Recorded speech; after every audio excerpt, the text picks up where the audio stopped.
así como toda la sustancia se compone de algo básico, que para nosotros serían las moléculas, ¿sí? Y las moléculas a su vez se forman de átomos, entonces también la geometría se va a formar de unos elementos que son básicos, ¿ok? Esos son los elementos que tenemos nosotros que describir inicialmente. El primer elemento básico, así como en la sustancia, es el átomo, pues para nosotros en geometría es el punto. El punto, digamos que es el elemento básico con el cual se forman todas las figuras. Definimos entonces el punto sencillamente como un lugar en el espacio, ¿sí? Que no tiene ni forma ni tamaño, ¿ok? Es un lugar en el espacio que no tiene ni forma ni tamaño. Nosotros habitualmente simbolizamos un punto sencillamente como algo circular, como una forma circular, pero de acuerdo a su definición no debe ser circular, ¿ok? Y lo mismo, digamos que de cierta forma, a pesar de que lo representamos como una circunferencia relativamente pequeña, pues igual tampoco tiene un tamaño, ¿ok? Entonces, habitualmente nosotros hacemos esto para representar un punto, ¿cierto? Esto es lo que hacemos habitualmente. Pero este concepto como tal no es el correcto. El punto, vuelvo y digo, es una definición más bien abstracta, porque primero no tiene un tamaño y segundo no tiene una forma. Entonces, vuelvo y repito, es una definición netamente abstracta. ¿Ok? A partir de la unión de puntos o con una secuencia de puntos, entonces nosotros formamos lo que son las líneas. O sea que con el punto, a partir del punto, se forman las líneas. ¿Ok? En general las líneas nosotros las definimos o las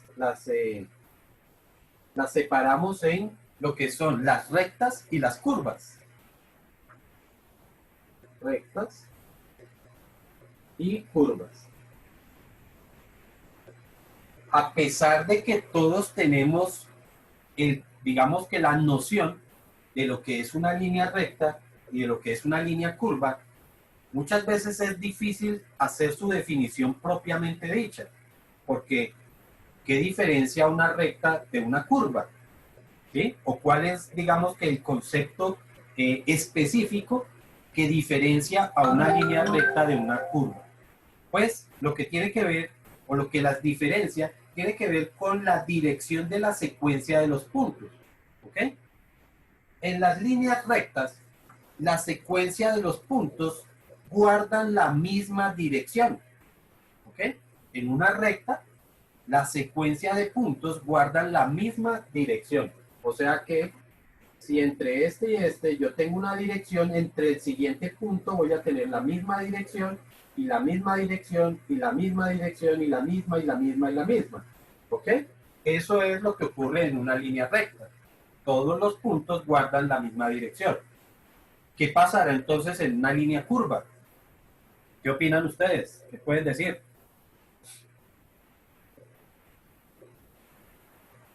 ¿No pueden decir nada? ¿Es la misma pero desordenado? Es la misma pero desordenado. No, muy por el contrario. No es desordenado. Pero ¿qué podríamos decir con respecto a la dirección? Es que no es recto. Bueno, con respecto a la dirección, podríamos decir que hay cambios de dirección. La secuencia de puntos presenta un cambio de dirección, pero el cambio de dirección tampoco es así a la loca, no es un cambio de dirección desordenado, sino que es un cambio de dirección armónico y secuencial. ¿Ok? Armónico y secuencial. Significa que si fuera desordenado yo podría tener como que los puntos están de esta forma, pero eso no me está representando ninguna curva, ¿cierto? Voy a hacerlo un poquito más. Estos puntos que yo tengo pintados ahí tienen un cambio de dirección. Entre ellos dos la dirección va así, y después baja, y después sube, después baja y vuelve y sube, ¿cierto? Ahí tendríamos los cambios de dirección. Pero eso no es una curva. Para que sea una curva, los cambios de dirección tienen que ser armónicos y secuenciales, ¿sí? Entonces, des en cuenta que si yo tengo estos dos puntos, el siguiente punto, entonces la dirección era así, en el siguiente la dirección tiene que cambiar, en el siguiente tiene que volver a cambiar, en el siguiente volvería a cambiar, volvería a cambiar, volvería a cambiar, volvería a cambiar, y así sucesivamente. Entonces, tendríamos una secuencia de puntos, o la secuencia de puntos presenta un cambio de dirección armónico y secuencial. ¿Ok? Eso es lo que significa. La palabra armónico significa que no es brusco, sino que es un cambio suave de dirección. ¿Ok? Eso es, de esta forma entonces definimos nuestras curvas. ¿Ok? Y una pregunta, ¿Dile? es que nosotros, o sea, un profesor me había dicho a mí que una recta podría llegar también a ser una curva, porque si uno la acerca bastante, podría ser como una curva, pero muy tenue, o sea, con un cambio muy ligero. Bueno, ¿Eso es verdad? O sea, esos conceptos no son incorrectos. Lo que pasa es que eso hace parte de lo que, digamos, la aproximación a lo que viene del cálculo infinitesimal, ¿sí? Efectivamente, una curva o los puntos entre dos puntos de una curva, entre dos puntos de una curva, yo puedo considerar que existe una recta, ¿sí? Eso es lo que de pronto te quisieron decir. Si yo tengo dos puntos, por ejemplo, estos dos puntos hacen parte de una curva, ¿sí? Imaginémonos la curva de esta forma. A ver, vamos a hacerla de una sola. Así. Entre dos puntos de esa curva yo tengo estos dos puntos, ¿cierto? Si yo hablo en el caso, recuerden que el cálculo infinitesimal se refiere a variaciones en dimensiones exageradamente pequeñas. Esta palabrita pequeña, pues ustedes saben que va entre comillas.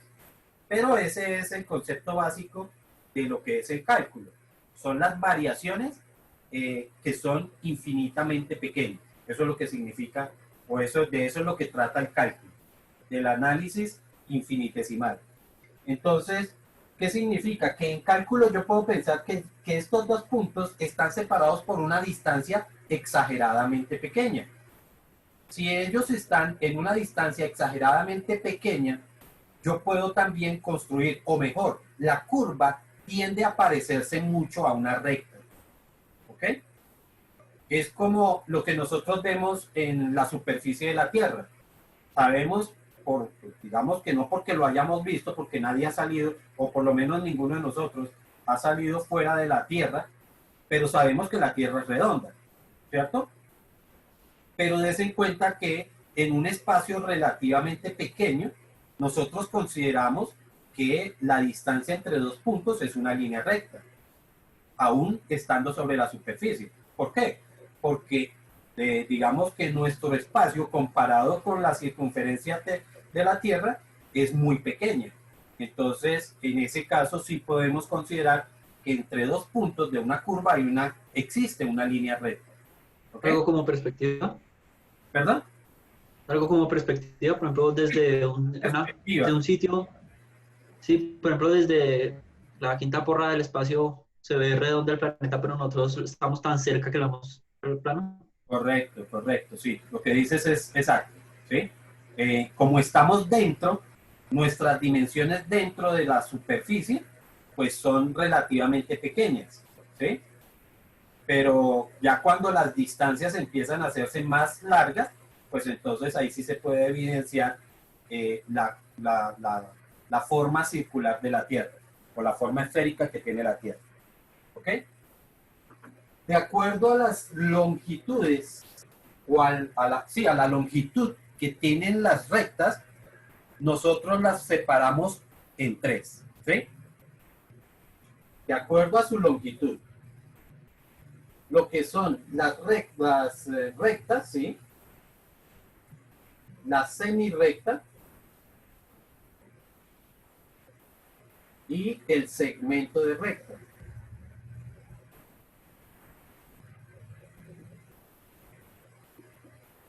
¿Ok? En las curvas nosotros lo que hablamos es de, para hablar de la longitud, hablamos es de un arco de circunferencia. Es decir, cuando yo quiero hablar o cuando queremos decir que un objeto hace este recorrido, pues a esta longitud sencillamente le decimos un arco de circunferencia. Esa es la expresión para hablar de una parte de una curva. ¿Ok? O sencillamente también se le dice segmento de curva. Pero la que es común es la división entre las, digamos que entre las rectas. La recta como tal no tiene ni un inicio ni un final. ¿Ok? O sea que la recta se extiende infinitamente en los dos sentidos. Un momento que ya lo escribió. Las rectas se extienden indefinidamente tanto a derecha como a izquierda. O sea que no tienen inicio y no tienen final. ¿Ok? Se extienden en ambos sentidos. La semirrecta se caracteriza porque sí tiene un inicio, pero no tiene un final. ¿Ok? O sea que esta recta es infinita y el segmento, la semirrecta también es infinita. Mientras que el segmento de recta se caracteriza porque tiene inicio y tiene final. ¿Ok? Entonces, tiene un inicio y tiene un final. Por lo tanto, decimos que el segmento de recta es finito. ¿Ok? ¿Sí estamos? Sí, señor. Listo.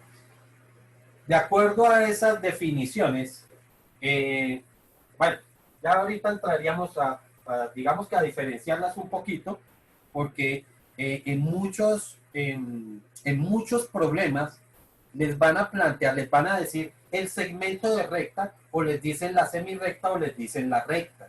Entonces, muchas veces se utilizan esas tres palabras y uno como que o no tiene en cuenta, o como que muchas veces se pregunta, bueno, ¿y por qué utilizó ese tipo de expresión?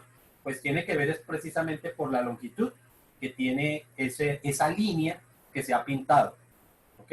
Que si es infinita, que si tiene un inicio, que si tiene un final, ¿ok?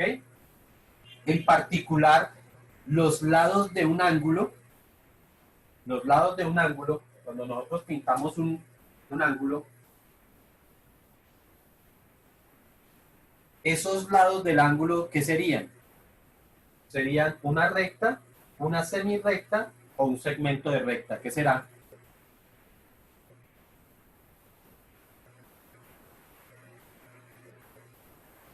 ¿Alguien que opine algo? Segmento recto. ¿Es un segmento de recta? No, Sí, porque tiene, ¿no? son semirrectas. Los lados en un ángulo se consideran semirrectas. ¿Por qué?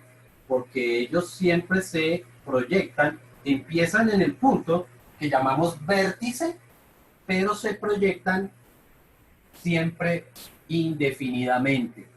Por lo tanto, los lados en un ángulo serán semirrectas. ¿Ok? Nosotros vimos la función lineal, ¿cierto? La función lineal y vimos que gráficamente correspondía a la gráfica de una línea recta. O sabemos que corresponde a la gráfica de una línea recta. ¿Eso qué será? ¿Una recta, una semirrecta o un segmento de recta? Una recta. Es una recta, perfecto. Una función lineal es una línea recta, porque no tiene inicio ni tiene final. ¿Ok? Más allá de que en un problema determinado, pues se pueda convertir en una semirrecta o en un segmento de recta. ¿Sí? Pero ya es por una situación particular. ¿Sí? Por ejemplo, No sé si recuerdan algunos de los problemas donde nosotros planteábamos una condición inicial. Por ejemplo, cuando yo digo que empiezo un ahorro, y recuerden que como empiezo el ahorro en un valor determinado, entonces significa que esa recta empezaba a partir de ese valor, ¿sí? Eso la convertiría en una semirrecta, ¿sí? Si es que acaso el ahorro fuera infinito. Pero podría también convertirse en en un segmento de recta si es que el ahorro se hizo durante un plazo determinado. Ah, es que el ahorro lo hice durante, qué sé yo, 2 años. Eso lo convirtió en un segmento de recta. Pero ya tiene que ver con una condición particular.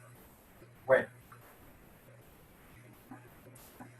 Eso, entonces nosotros sabemos que con las rectas, o digamos que con este concepto de rectas, entonces formamos la nueva figura que son los ángulos.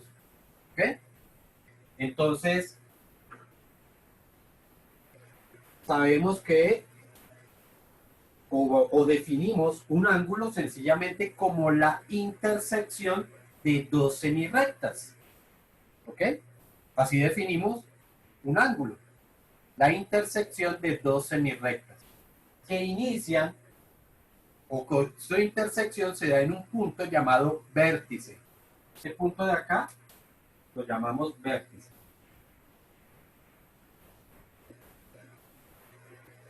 Y a las dos semirrectas las llamamos lados.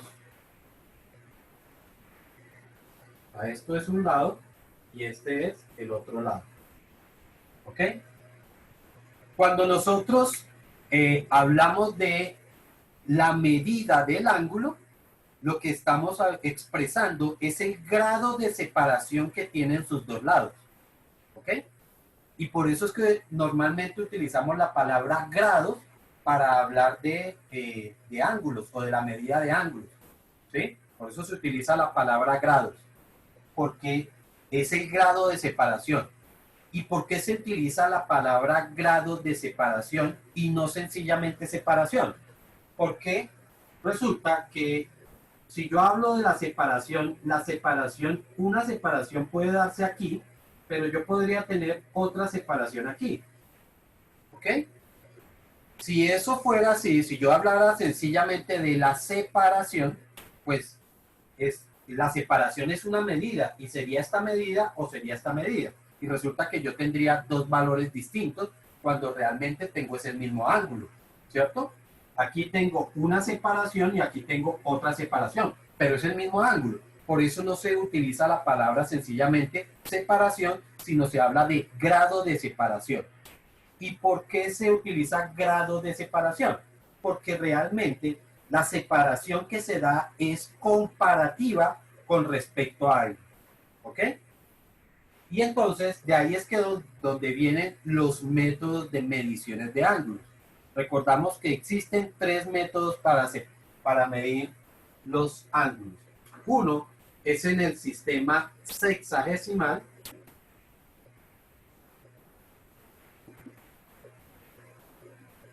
Otro, el sistema centesimal.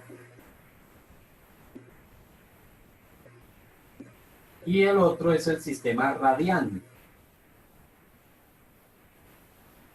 Recuerden que el sistema sexagesimal es el que nosotros utilizamos normalmente, ¿sí? Que es el que utiliza los grados. Pero recuerden que este sistema está basado en tomar una circunferencia y dividirla. Yo les digo siempre que se dividen como si fueran tajaditas de ponqué. ¿Sí? Y lo que hacemos son 360 divisiones de ellas. O sea que en el sistema sexagesimal, una circunferencia completa tiene 360 grados. ¿Ok? Y recordamos que cada grado a su vez se divide en 60 partes que lo llamamos minutos. O sea que un grado es igual a 60 minutos. Así como en el tiempo. Y lo mismo un minuto se divide en 60 segundos.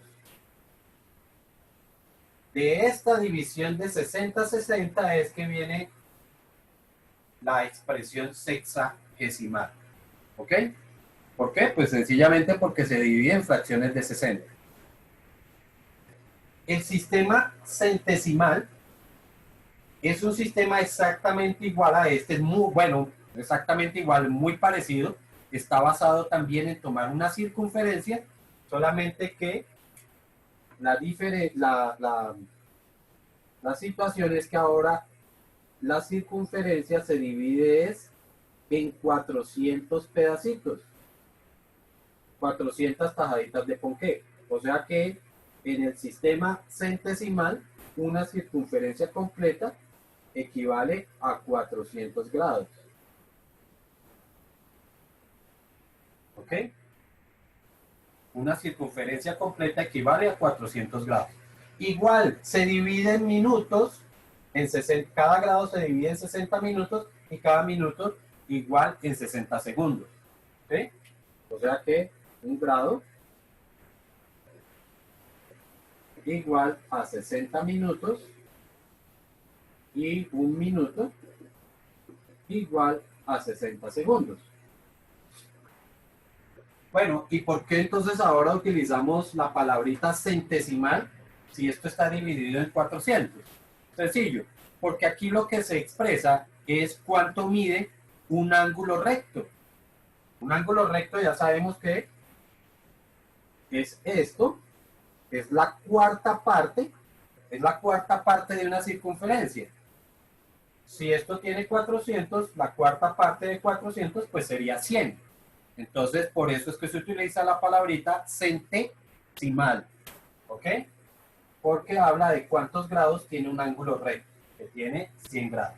Pero ya sabemos que la circunferencia completa tiene 400 grados. ¿Listo? Y el sistema radian, ¿Es en pi? ese es el que se da en términos de pi, sí. No es que sea pi, sino que se da en términos de pi. Sí, el que sea 180 es igual a pi, o sea que... Bueno, pero pues, pues, no acuérdate recto. que eso que tú me estás diciendo es sencillamente una conversión. ¿Sí? Es una conversión nada más. Pero ¿de dónde viene el sistema radial?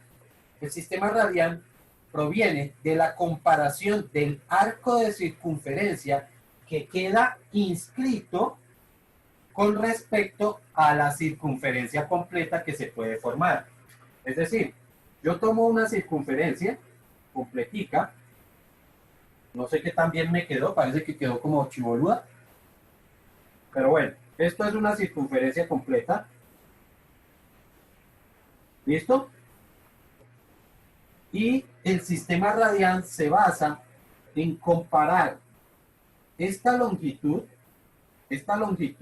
que queda aquí, que es lo que estábamos diciendo, un arco de circunferencia. ¿Listo?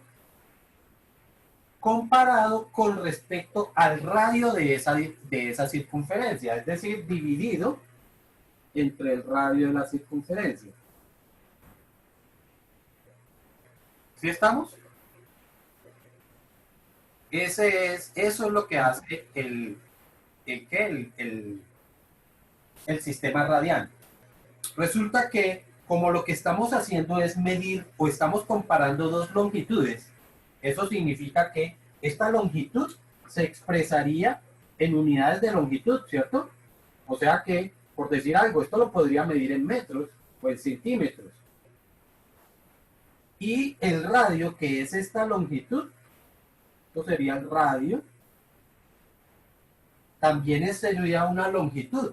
Por lo tanto, esto también tiene que estar en las mismas unidades. ¿Qué ocurre? Que nosotros tenemos unidades de longitud dividido entre unidades de longitud. Como se están dividiendo, realmente ellas se cancelarían. Por lo tanto, los ángulos en medida, en radianes, son adimensionales. ¿Ok?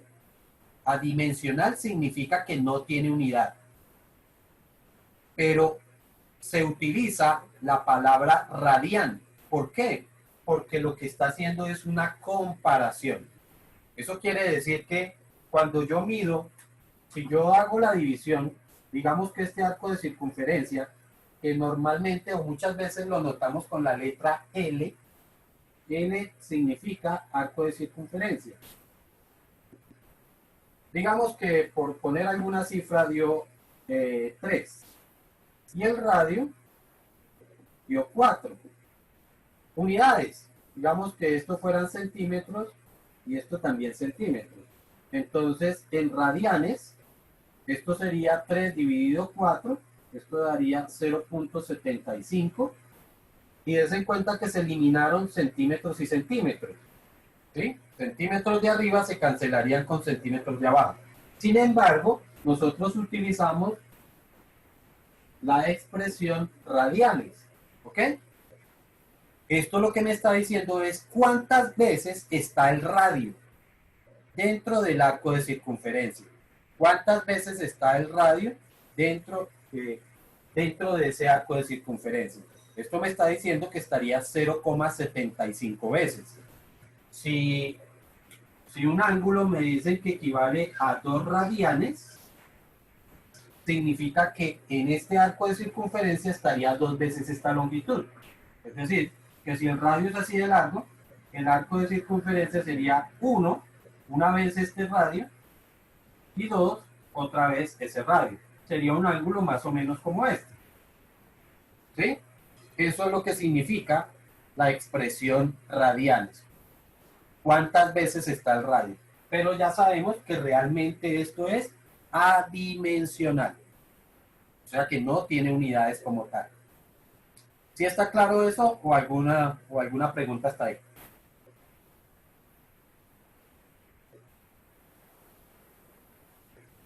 Silencio absoluto, el que calla otorga. Ese lado, esa L de ahí, no me acuerdo cómo es que llamaba. Lado de amor, no entiendo yo. Que salieron 3 centímetros, ¿cómo se hizo para calcular ese? No te escuché bien, ¿qué? Ese arco, la L, 3 centímetros, ¿cómo se hizo para...? Ahí lo saco porque sí. Es sencillamente una medición de una superficie o de una línea curva. ¿Sí? Si yo quisiera hacer esa medición, pues tendría que utilizar una cinta métrica que fuera flexible. No puedo utilizar una regla. ¿Sí? Yo no puedo utilizar una regla que es rígida para medir este arco de circunferencia. Tendría que utilizar una cinta métrica como esta, ¿sí? Que nosotros le llamamos un metro, que permite flexionarse para poder hacer la medición de esa superficie curva. ¿Sí me hago entender? Entonces, yo tendría que coger esto de esta forma y medirlo. Bueno, este no me permite hacer esa curva precisamente, pero tendría que pensar en algo como eso. Imagínate el metro de una costurera, ¿cierto? Un metro de modistería.